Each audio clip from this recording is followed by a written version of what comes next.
resentment is a negative feeling, right? You can't say it's not there. You are experiencing it, and it's painful, right? So, see, when this resentment comes in, we can't just say, okay, I need to let go, I don't forget. We can't. But we need to process it. So you need to feel the resentment. Again, you try to build the awareness to understand there is resentment, but you are not resenting. So you build that awareness to understand, okay, there's resentment. So in order to let go, we need to bring in another form of energy, something opposite of resentment, perhaps loving kindness.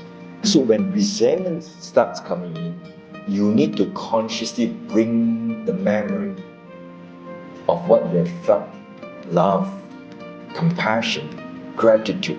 You got to find the memory in your library of your mind to bring it in to neutralize this feeling.